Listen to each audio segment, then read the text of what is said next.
Oi, pessoal, nós estamos aqui hoje com mais um My News Entrevista e nós vamos conversar com uma pessoa muito interessante que é a Eliane Almeida. Ela fez uma pesquisa incrível sobre o Abdias do Nascimento, que a gente vai saber quem é, e sobre o Teatro Experimental do Negro.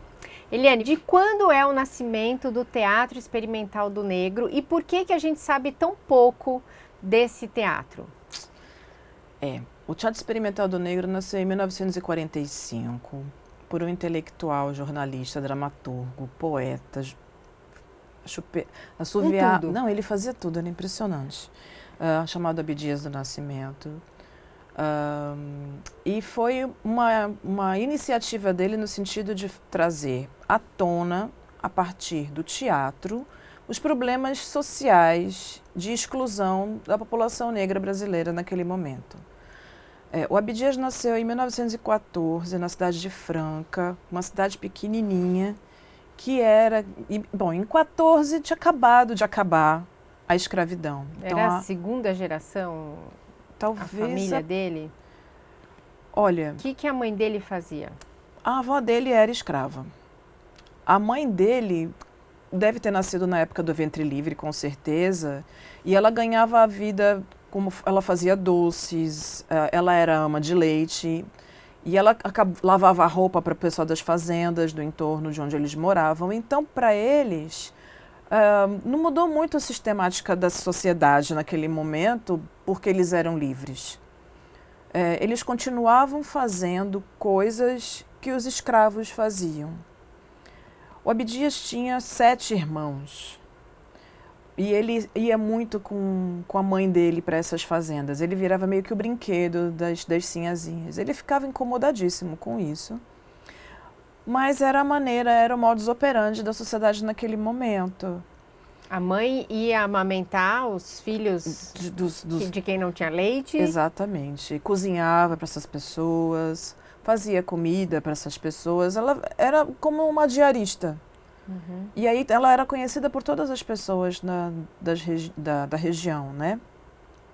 O pai dele era sapateiro e tinha muito medo que os filhos resolvessem estudar e cair no mundo.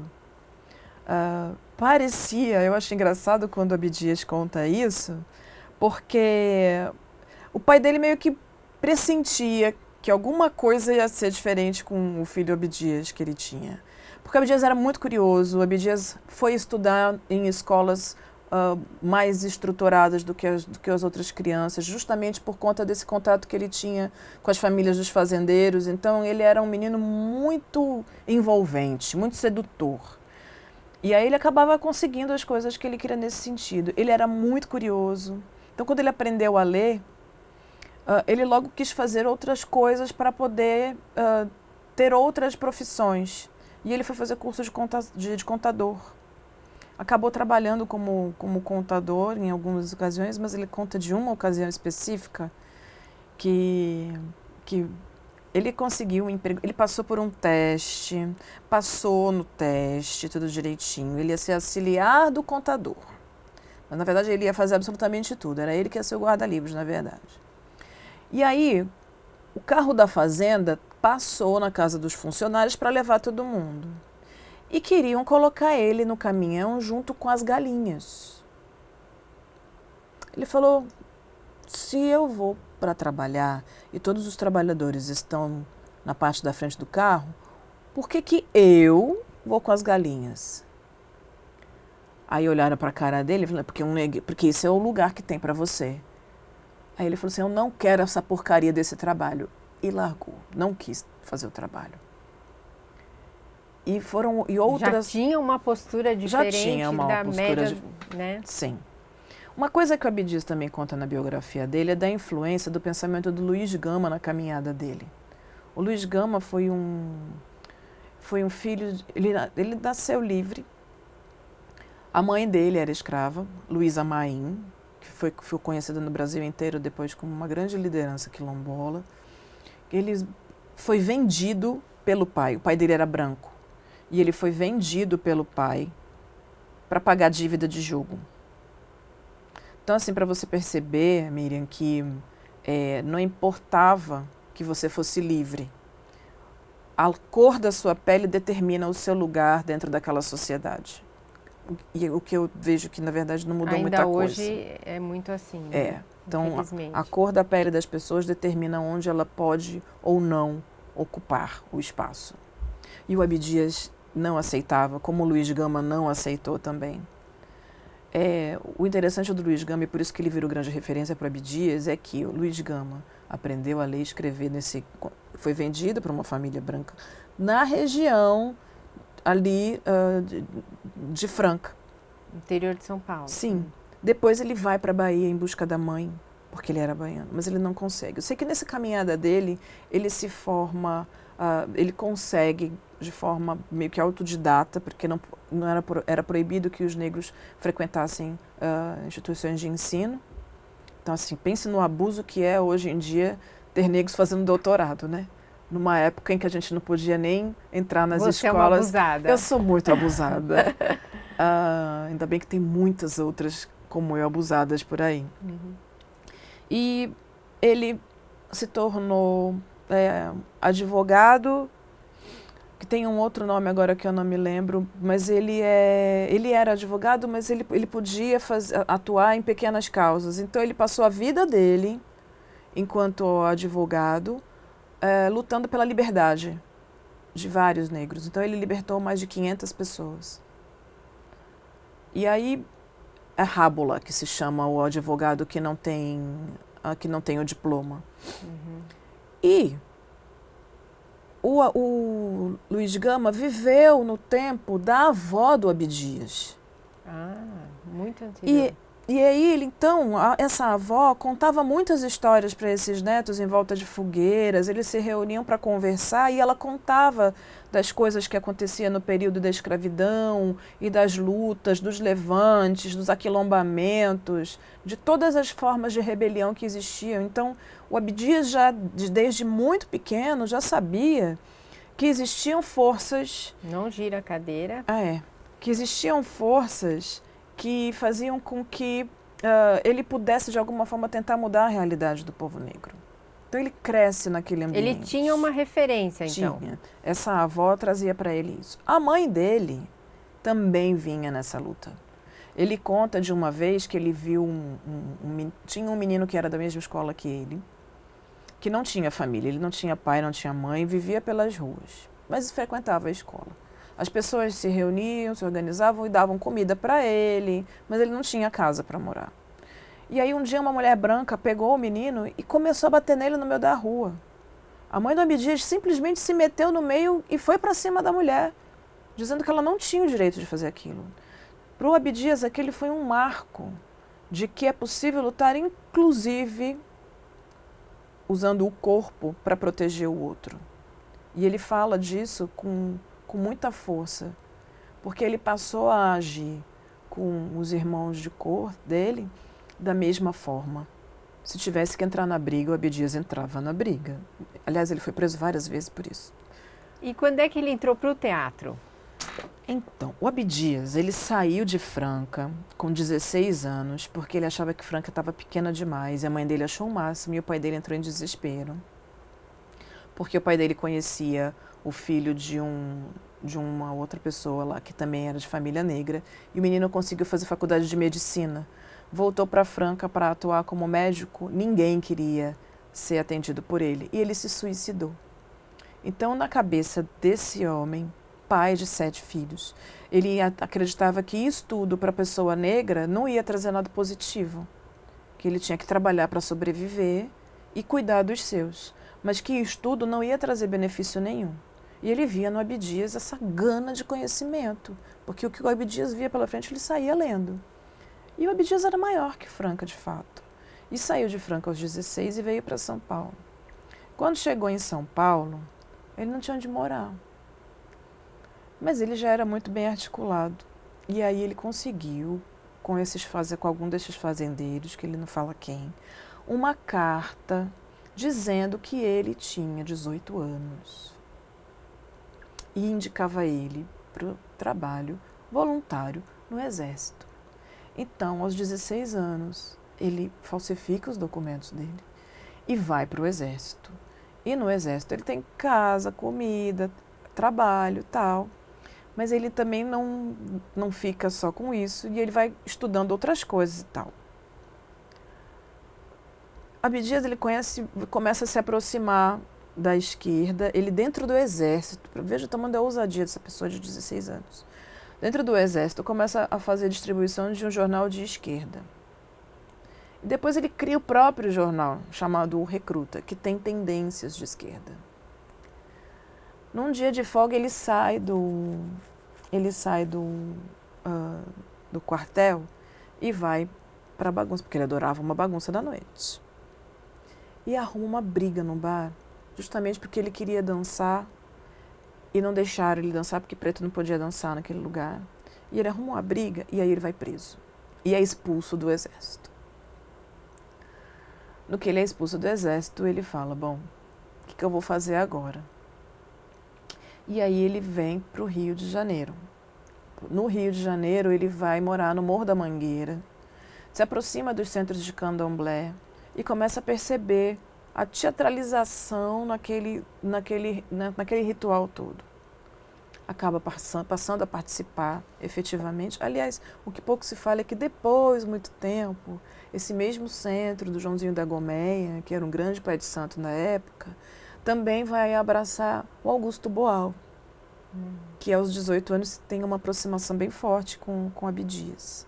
Mas voltando para Abdias. Sim, aí... Abdias, então... Porque assim, o teatro entrou na vida do Abdias num momento em que ele se aproxima de uma série de poetas nessa fase Rio de Janeiro.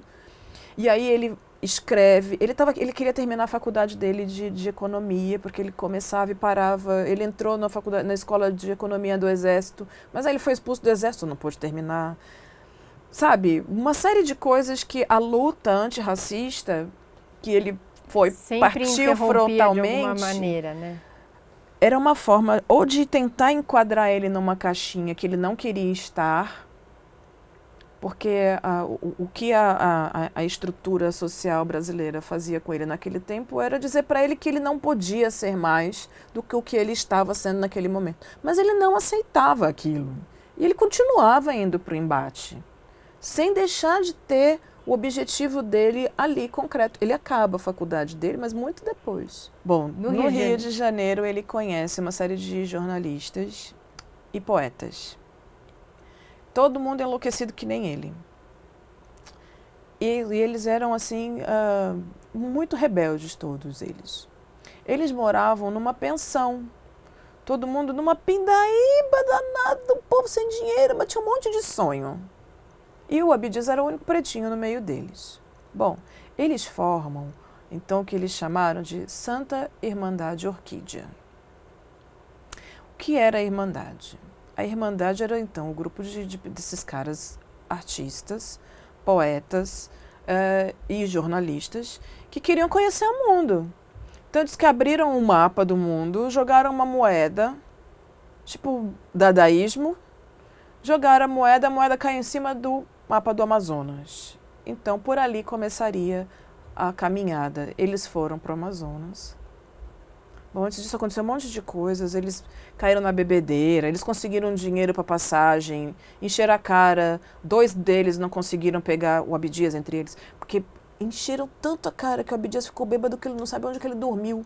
Perdeu o horário Olha, transtorno. Uma semana depois ele encontra com o pessoal lá no Amazonas. E aí eles começam, então, a fazer uma incursão a partir do Amazonas pela América Latina. Como jornalistas, então, eles contavam a história deles nos jornais mais fortes locais e passaram a escrever para esses jornais sobre as coisas que eles viam de cultura, política e a situação naqueles lugares e mandavam para diversos jornais, tanto dos estados onde como eles estavam, como do estado de São Paulo e do Rio de Janeiro. E aí, nesse meio dessa incursão, eles vão para Lima, no Peru. E em Lima, o Abdias assiste a peça O Imperador Jones, do Eugênio O'Neill, que tinha sido escrita na década de 20. Isso era a década de 40 no Brasil. E o Imperador Jones, que era um homem negro, no Peru era um homem branco pintado de preto. Aí o Abdias fala, opa, Como assim? Por que não tem ator? Foi a primeira experiência do Abdias num teatro de verdade. Foi aquela. Porque antes ele assistia teatro no circo, essas coisas assim. Fazia na escola e tal. Mas aí ele lembra que, quando ele vê aquele homem pintado, ele lembra e entende por que ele, mesmo sabendo todos os textos, todos os poemas, todas as coisas na escola, ele nunca conseguiu encenar absolutamente nada. Ali ele entende. Então remete a ele a exclusão dele nos palcos dentro da escola, porque ele era um menino negro, então ele não poderia nunca ser um Romeu na vida. Palco. E aí ele percebe que a única possibilidade de ter um negro no palco é pintando um branco, e aquilo deixa ele muito bravo e indignado. Quando eles saem de Lima, ele está com aquilo dentro dele de uma forma muito forte, e eles continuam a incursão pela América Latina. Até que ele chega na Argentina e passa a frequentar um curso de dramaturgia no Teatro del Pueblo e fica 1 ano lá aprendendo sobre teatro. Naquele momento, na década de 40, a América Latina vinha num processo de transformação social também. Então, provavelmente, ele teve muito contato com pessoas que a gente chama de indígenas, né, das populações tradicionais daqueles lugares, que é de onde vem toda a parte cultural deles. E aí ele começa a entender que aquele espaço também pode ser um espaço político. Bom, em 43 ele volta para o Brasil cheio de ideias. Quando eu chegar no Brasil, tudo vai ser diferente. Aí ele vai para São Paulo. Só que ele está sendo procurado pela polícia. Porque, pela 3ª vez, ele é procurado pela polícia, época de Segunda Guerra Mundial. Ele era do exército. E aí ele foi dado como desertor. E aí ele vai preso. E ele vai para o Carandiru. E ele fica de 43 a 44, o ano de 43 e o ano de 44, dentro do Carandiru. Onde ele aplica as técnicas que ele aprendeu no Teatro del Pueblo com os presidiários. Então, quando ele sai no final de 44, porque ele fala, eu vou me embora do estado de São Paulo, que não me deu sorte vir para cá. E aí ele vai para o Rio de Janeiro. No Rio, ele consolida isso, ele vem de novo para São Paulo, ver se Mário de Andrade ajuda ele na construção do Teatro Experimental do Negro. O Mário de Andrade esnoba ele. E aí ele vai para o Rio, e lá no Rio ele consegue o apoio do pessoal da Uni. Aí ele vai buscar os apoios que ele precisava de amigos de luta lá do interior, de intelectuais que estavam trabalhando com o conceito. Naquele momento eles estavam tentando trabalhar um conceito, por isso que ele se aproxima tanto do Florestan Fernandes, de desconstrução do que o Gilberto Freire tinha escrito sobre democracia racial.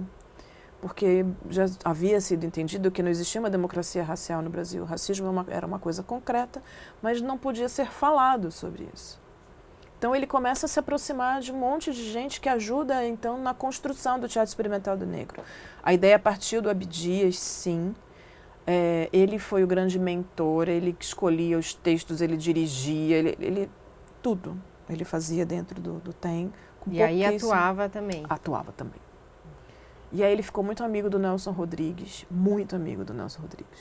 O que é um negócio engraçado de se pensar, sendo o Nelson Rodrigues um cara tão... uma postura, posições conservadoras. Extremamente conservador. Eu tenho certeza que, de alguma forma, ele também atuava com a questão do racismo dentro dessa estrutura que se tem, e o Nelson Rodrigues sendo da origem que ele tinha, de ser uma família com certo posicionamento social. Mas ele enxergava as coisas, ele não tinha um olhar cor-de-rosa sobre as coisas. Então ele escreve uma peça em 46 pro Abdias encenar. Como é que é o nome dessa O Anjo Negro. Ah. Ele escreveu pensando no Abdias. Mas... Escreveu pro Abdias. Mas Abdias já tinha sido preso, já tinha sido... Entendeu? Então ele não ia ser uma pessoa que, para o ambiente do teatro, né, elitista, não ia ser uma coisa interessante naquele momento mostrar. Bom, em 49 só que essa peça vai para o palco com um homem pintado de preto. E foi frustrante para o Abdias, né? Mas ele também nunca parou a luta dele, não, né? Não parou. Agora, ele também divergia com outros poetas negros. Eu queria que você me explicasse, assim, qual é a divergência de pensamento do Abdias com outros representantes do movimento cultural negro? O Abdias, ele fez muito, ele mesmo dizia que ele conchavou muito. Ele fez muitos conchavos, ele teve que fazer muitas aberturas para a entrada de pessoas brancas no ambiente teatral, para que ele conseguisse fazer com que os corpos negros ocupassem o espaço sagrado do palco. E aí havia divergência, que tinha uma pessoa especificamente que tinha muita força na parte cultural, de cultura popular naquele momento, que era o poeta Solano Trindade. A família Trindade é forte até hoje. Eles estão no Embu das Artes, aqui, bem pertinho da cidade de São Paulo. E eles são os grandes herdeiros de todo o legado do Solano. Mas Solano ele achava que o caminho para a manutenção da sociedade negra seria através da manutenção da cultura popular. E o Abdias achava que era necessário a criação de uma elite politizada e intelectualizada negra.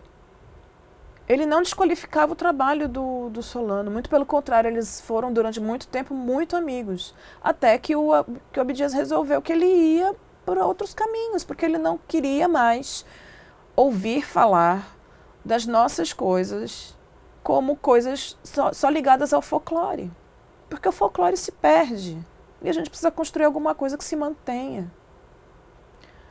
Então, o Abdias fez sim conchavos.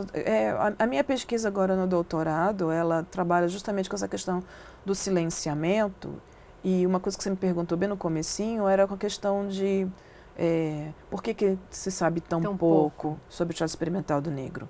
Porque não era uma experiência que poderia ser estimulada. Então, se você dá poder de conhecimento para essas pessoas, voz a essas pessoas, ou possibilidade de que elas de alguma forma se organizem para lutar pelo direito delas, que está lá na Constituição, que está... Somos todos iguais. Somos todos iguais perante a lei. Blá, blá, blá, né? Puro blá, blá, blá. A gente sabe que não é assim.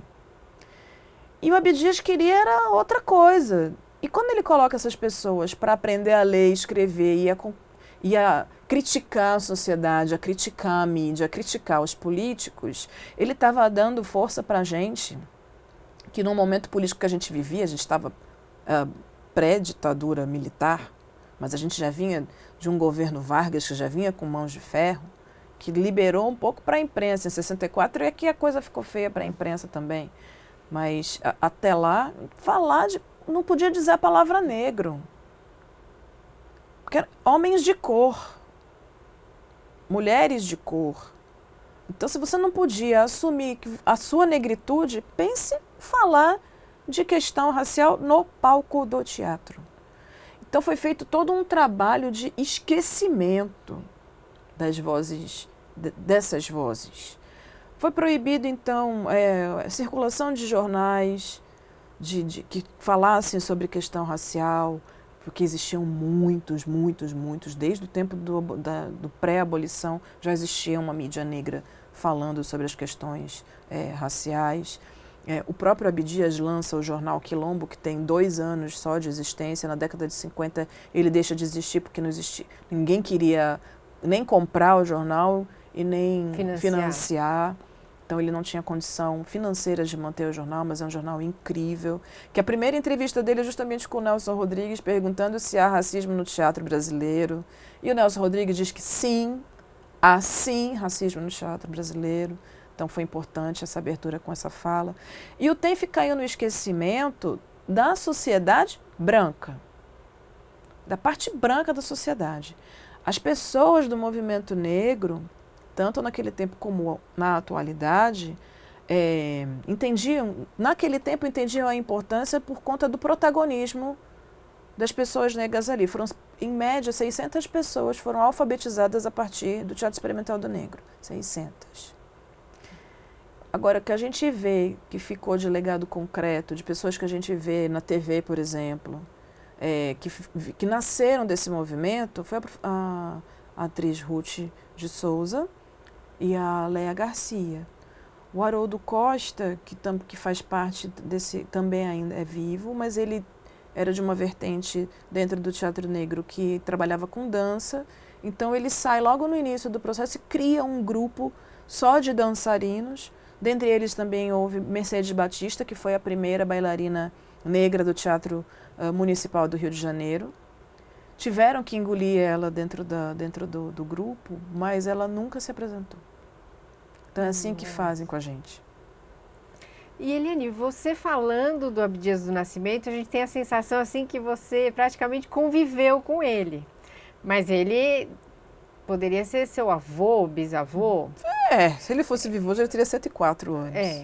Então, mas você chegou a conhecê-lo? Ai, meu namoro com o Abdias vem de longa data.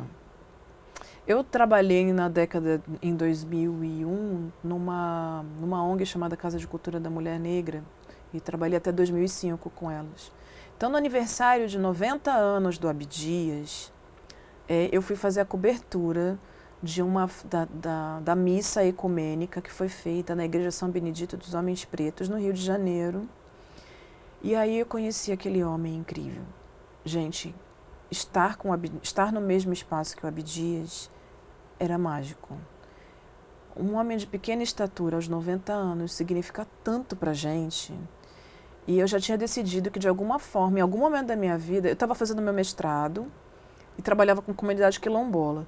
Mas eu já conhecia a caminhada política do Abdias e conhecia bem pouca coisa sobre o Teatro Experimental do Negro, mas já entendia a importância da existência de um Abdias no Brasil.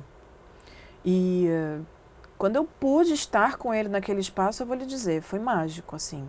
Aí você falou, meu doutorado vai ser sobre isso. É isso, já tinha decidido, eu falei, alguma coisa eu vou fazer que tenha relação com o Abdias. E aí, no dia 24 de maio de 2011, Abdias parte para o Orum, morre. E aí, muita maldade comigo, porque 24 de maio é meu aniversário. E aí, toda vez que eu faço aniversário, eu sou obrigada a lembrar do aniversário de morte dele. Mas, para mim, é alguma coisa que me conecta com ele de alguma forma. E aí, em 2016, eu entro na USP para trabalhar como pesquisadora dentro do Obicom, e vem de presente para mim uma peça do Abdias, a peça Sortilégio, Mistério Negro, que foi uma peça que ele escreveu na década de 50, e aí ele leva em 51, ele começa o processo de censura, e essa peça só é liberada para uma apresentação no Rio e uma apresentação em São Paulo em 57. E aí foi daí que aí minha relação com Abdias, que era de sonho, ela se torna mais concreta nesse sentido. E aí é engraçado porque eu tenho essa sensação de fato de que aquele encontro que eu tive com ele no aniversário dele de 90 anos foi o início de uma relação concreta de presença. Você sonha com ele? Eu não sonho com ele, mas assim, as coisas que tocam a ele, a mim me tocam muito também. Então, poder hoje trabalhar diretamente com peças que ele manuseou, que ele assinou com a mão dele, que ele escolheu, que ele determinou que aquilo ia ser apresentado, isso, para mim, me coloca muito próxima dele, sim. E para mim é uma grande honra poder trabalhar com o Teatro Experimental do Negro. E falar dele aqui hoje, ele está aqui, né? Exatamente. Maravilha.